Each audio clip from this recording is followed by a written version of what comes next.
Hello everyone, and welcome to my review of the upcoming Trickshot patch. I'm gonna skip over Sati, as I don't want this video to be super long. A quick mini review though.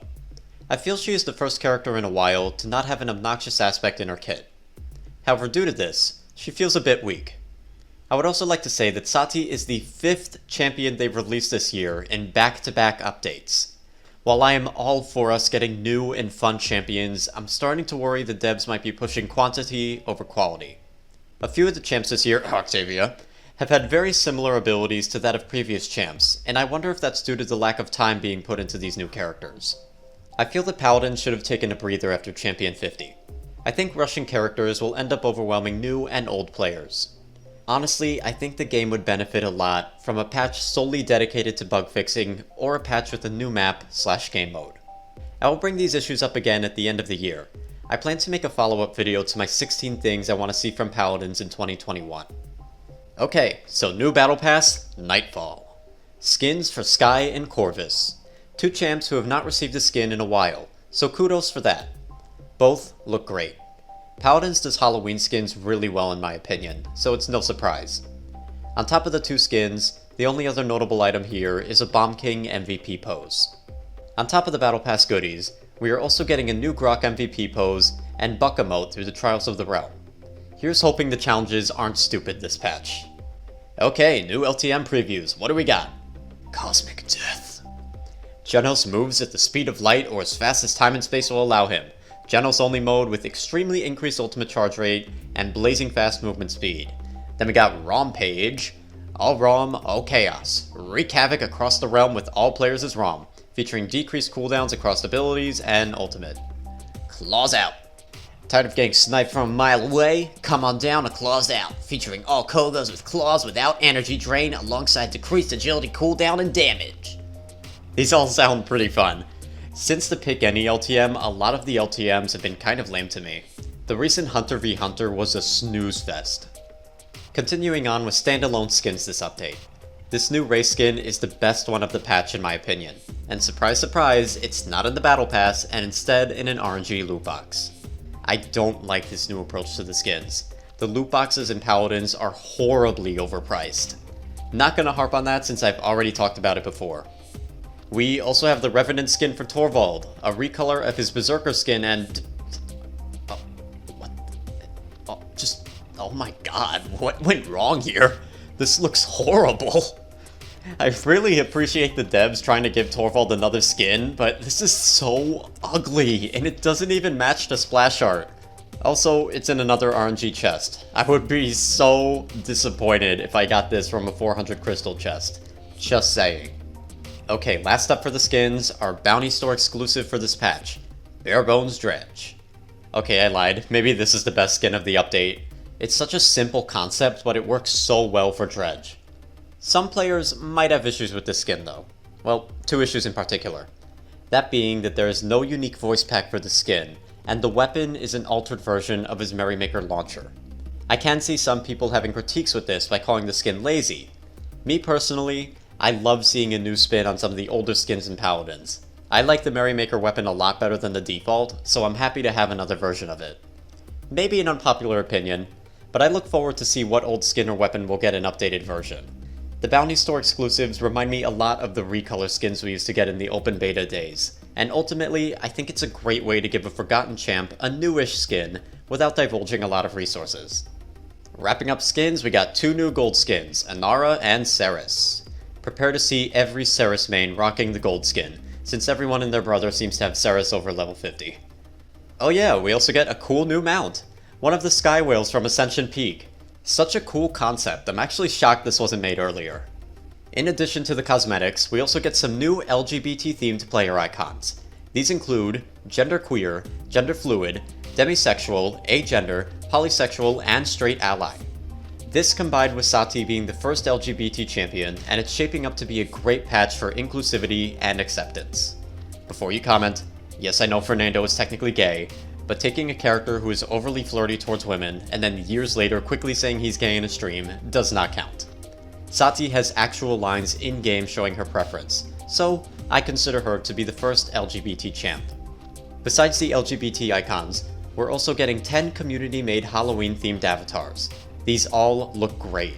I hope Paladins hosts more community events in the future. It was so cool seeing all the unique player icon submissions on Twitter and Reddit. Kind of a shame that they only took 10. Next, we have the rework to Stone Keep, and oh my Genos. This is the best map rework by far. Stone Keep looks like an actual city now, and this is the first map to feature both a day and night version, making it even more unique. I know a lot of players are complaining that the devs are updating the old maps instead of making new ones, but with results like this, the images speak for themselves. Okay, bounty store fixes. We'll see about that. Prohibited word blacklist. No, Cassie's name isn't censored anymore. Champion mastery rewards should supposedly be fixed now. Let's see about that. I have one viewer in the Discord who got level 50 on Genos way back in the Pyre update, and he still hasn't received Golden Jenny. Finally, balance. Besides a few outliers, this balance patch seems to be one of the weirdest and overall least impactful in a while. Let's begin with Androxus. Defiance range is being lowered from 25 to 20 units, and the buying time card, which is ammo back on reversal, gets its scaling nerfed from 2 to 1 per level. I feel like that Defiance nerf is gonna do nothing. Maybe at least the hitbox will match Androxus' animation. And for buying time, this card was a relic of when Andro could have up to 11 ammo. Right now if you level this card past 3, it is a waste. So I guess they lowered the scaling to make more sense. Atlas is up next with some talent buffs. Unstable Fisher is getting its range up from 20 to 25 units. I still think this talent will be weak. Sacrificing your survival skill for something the Deja Vu talent does better just seems like a waste. Temporal Divide is getting a partial revert to its cooldown penalty, going from a 65 to 55% increase. Meaning that with this talent, the cooldown on Stasis Field goes from 23 seconds to 21.7 seconds. I personally don't like playing with Temporal Divide, but I won't deny that it's a very strong talent. This change will make it just a little bit stronger, which is kind of weird since Atlas is already very strong, at least in the ranked scene. Now we're getting into some head-scratching changes. Cassie's crossbow is getting its projectile speed increased by 5%, and projectile size increased by 10%. Okay, isn't Cassie already balanced? Even though it's really small, why do her projectiles need this buff? Not gonna lie though, I would love to see these exact changes go towards Amani's frostbolts. Totally not biased, nope. Continuing with weird changes, Corvus.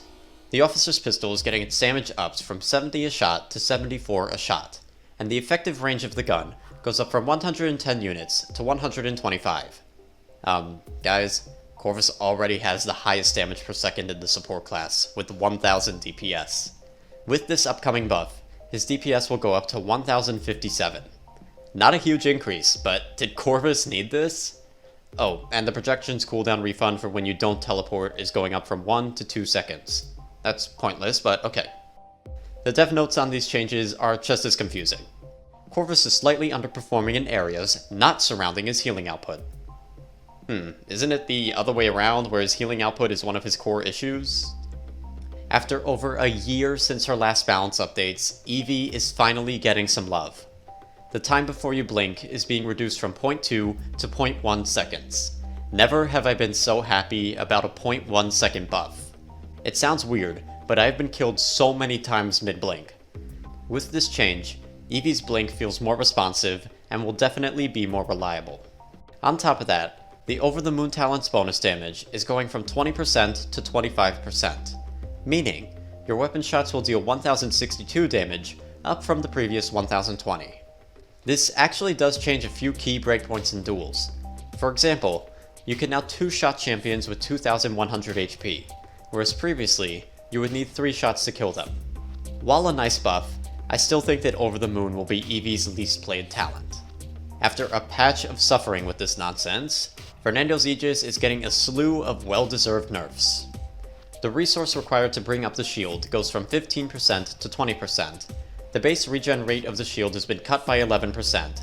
The time after taking damage before the shield regens at its full rate was increased from 0.6 to 0.7 seconds, and now, if the shield is destroyed, it incurs a 1.5 second cooldown before recharging.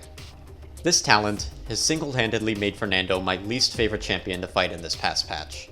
It forces Wrecker, and all around is just so boring to fight against. I think this talent will still be frustrating to fight, but praise Genos for any nerf it gets. Another annoying talent is up next. Grover's Deep Roots is seeing a slight rework. The initial crippling throw will still root the first target. However, the 3 bounce victims are now slowed by 35% for 2 seconds, instead of also being crippled. Praise Genos again. It was incredibly frustrating to get punished with a root that wasn't even targeted at you. The 35% slow is still very strong, and this talent will probably still be Grover's most picked. Octavia up next with some more changes to her weapon. Man, they really can't figure out what they want to do with that thing, huh? The damage while aiming down sights goes up from 425 to 450. The effective range goes up from 110 to 125 units, and now the gun is slightly more accurate. Previously, I praised the devs for making Octavia's scoped and unscoped DPSs similar, but I rescind that compliment. Since the damage nerf to Octavia's scoped fire, she has completely dropped off. This small damage buff probably won't bring Octavia back, since she's kinda boring to play and struggles against the more bursty mid-range damage champions. Next is Ceres with a super small nerf to the Mortal Reach talent. The heal tick modification rate has been reduced from 25% to 20%. This change will do absolutely nothing. The main strength of Mortal Reach is the massively increased range on the healing. The talent isn't even that strong in my eyes since healing falls off once Cauterize comes online. Next we get onto a set of changes that have me quite worried. That's for Sha Lin. First up, the cooldowns on Withdraw and Rapid Shot are both being reduced by 1 second. That's fine. What's worrying to me is the massive buff to the Desert Silence talent. The silence duration is being increased from 1 to 2 seconds, and the silence arrow will now slow enemies by 15% during those 2 seconds. Just as a comparison, Torvald's Nullify also lasts 2 seconds, but he has to channel the ability while maintaining line of sight, is slowed while using it, and can't apply Cauterize during that time. Now Sha Lin will be able to apply a massive 2-second silence from across the map, and easily get kills thanks to the bonus slowing effect on it. Sha Lin low-key has 2 incredibly busted talents. Sandtrap hosts the highest amount of burst damage in a single attack while crippling you, and now he will have a talent that offers a 2-second silence and slow. The only reason Sha Lin isn't talked about much is because he's rarely played. Look out for Sha Lin next patch. Definitely a sleeper pick. Skye. I'm gonna come back to this in a bit because I have a lot to say. So, Ultimate Fun Killer Strix with buffs, yay! The sniper rifle will fire a little bit faster, going from 1 shot every 1.25 seconds to 1 shot every 1.2 seconds. The pistol's overall recoil has been reduced by 15% and is now automatic, meaning you no longer have to kill your fingers if you want to use this thing. For as much as I hate Strix, I think these changes are a great way to buff him without making him super oppressive to fight against. I still get triggered when I see an enemy Strix though. I have PTSD from the old days. My boy Terminus is up next with another nerf. Actually quite a hefty nerf even though it sounds small. The Power Siphon's resource consumption rate has been increased from 20% per second to 22.5% per second. Or to simplify, the max uptime on your Siphon goes down from 5 to 4.4 seconds. Less Siphon uptime means less Calamity Blasts and less protection for your team. Simple nerf. Luckily, Terminus has some Siphon reset cards at his disposal, but now they might feel even more mandatory than before. I understand that Terminus is a borderline oppressive champion in certain scenarios, but his lack of reliable range damage is what keeps his incredibly strong defenses in check. I'm just hoping they don't continue to chip away at Term in the future. Tyra joins the nerf club next. The nade launcher's damage is going from 700 to 650, and the In the Fray card, which provides damage reduction when using a nade, is going from 5% to 4% per level. Right now, Mercy Kill Tyra can feel like a nightmare to fight against, so both of those nerfs are warranted. However, I feel that the nade damage reduction should only be exclusive to the Mercy Kill talent, as the nade launcher is going to feel really mediocre next patch if you aren't running Mercy Kill. Okay, another one to add to the nerf club, Vatu, getting a nerf to Enveloping Shadows. The cooldown reduction is going down from 15% to 12%. Ultimately, this won't change much, if anything at all. You might need to hit one more kunai to get a full cooldown refund on the ambush, but that's about it. This is what the dev commentary says about this change. Vatu's Enveloping Shadows talent is overperforming when compared to his other talents, so this is meant to curtail its effectiveness in comparison. That's a fancy way of saying, Vatu's other two talents are garbage, and we'd rather nerf this one than make the other two options viable. Quickly skimming the bug fixes, the only one that catches my eye is Imani's Swiftspear card now functioning when being used in midair. I honestly thought it already was functioning. In fact, I mentioned that it worked fine in my Imani guide, but I guess I was wrong. Still no fixes to Imani's countless mana bugs though. Under normal circumstances, I would complain about the lack of bug fixes this update, but we actually got a hotfix about a week ago with a ton of bug fixes. So, kudos to the devs on that. Please make more. Okay, I didn't forget. Let's talk about the destruction of the last viable aspect of Skye. Smoke and Dagger is getting some massive, and I mean massive nerfs next patch. The base healing per second is going from 150 to 100, and the big one, the smoke screen will no longer provide stealth to Skye if she picks this talent. Alright, where do I start? How about I start with the current strengths of the talent. Right now, Smoke and Dagger Skye has this going for her. She hosts a higher healing output when compared to the other deployable healers. Her damage via the poison bolts is critical in winning the frontline battle for your team, and the invis from the smokescreen allows Skye to stay safe until she's ready to strike, popping in and out of stealth as needed. Without this talent, Skye is one of the worst champions in the game, all due to the fact that she has no mobility and is countered by a cheap item purchase. The reason that Smoke and Dagger is supposedly overperforming is because it's the only talent that changes Skye's easily countered playstyle. And spoiler alert, on top of AoE damage, you could still counter this talent by buying Illuminate. But I guess players were too stupid or too cheap to buy the item. This feels like another case of dumbing down counterplay in this game. For previous examples, please refer to the removal of blast shields. Another argument I want to bring up against the destruction of Smoke and Dagger is that when compared to other stationary AoE healers like Ying and Grok, Skye has almost no leniency with this talent. What do I mean by that? With Ying, her illusions can heal from a decent distance away, meaning you aren't heavily punished if your team plays a bit spread apart. With Grok, you have two totems at base, so if you fumble your first totem, or just need extra healing, you have the second one at your disposal. Skye has just the one smoke bomb on a 12-second cooldown. If you fumble your smoke screen, you are at a serious disadvantage as your team is likely getting no healing and you're forced to play in a bad position until you get the cooldown back. Because Skye only has the one smoke bomb with its limited range, her healing is only really useful when paired with frontlines and group teams.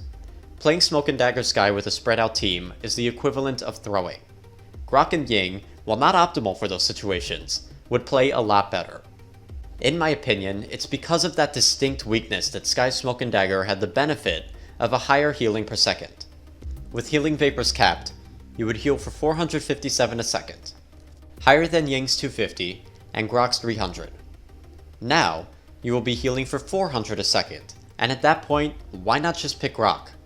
Sure, the one totem heals for a bit less, but he has better damage, more leniency with the two totems, an actual escape ability, a better ultimate, and loadout flexibility.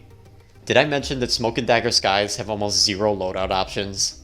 Let's make a Smoke and Dagger build together, so I can show you what I mean. Okay, first up, you are throwing if you're not running healing vapors kept out. So already, 5 of your loadout points are gone. Next, you probably want some utility as a support, so let's put Dissipate in there. That's another 3 to 4 pointer at a minimum, but that doesn't solve the issue of Smoke Bomb's long cooldown. So you either need a few points in Quick Smoker or Confound, possibly both.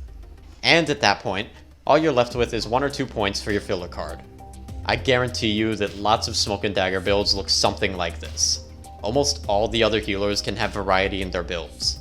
Not Smoke and Dagger Skye though. So I mentioned the healing nerf and why that's bad.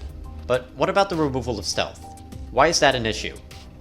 Besides the aforementioned Illuminate purchase to already counter the stealth, the removal of it completely invalidates the uses of this talent. Smoke and Dagger Skies like to play in the thick of it with their team. The only reason why Skye can stay safe in those fights is due to her stealth. Without the stealth, Skye is now going to be forced to use Hidden for concealment, which screws her out of a retreat option, and it completely gets rid of the in and out of cover playstyle of the current Smoke and Dagger. Unlike other supports, Skye does not have a movement skill, and Hidden is extremely predictable. On top of that, she also hosts a lower HP count when compared to other healers. If these changes go through, I foresee Smoke and Dagger, and Skye in general, plummeting to the ground. Me, myself, I will probably stop playing Skye if these changes go through, because at that point, it's just better to pick any other healer. Rather than destroying what's left of the character, I believe that Skye is in need of a rework. I actually did a 5-minute concept of what I think that should look like. I'll have it in the pinned comment. Okay y'all, that's my thoughts on the upcoming Trickshot patch. What do you guys think of the update? Are you worried like me, or are you looking forward to it? Let me know down below. Also, keep an eye out for my Sati review video for when she comes out. Don't forget to clap that like button and laser down that sub button. Snatching the bell is also a great way to stay in the loop. As always, I'm YellowNinja, and rest in peace, Silicone Skye.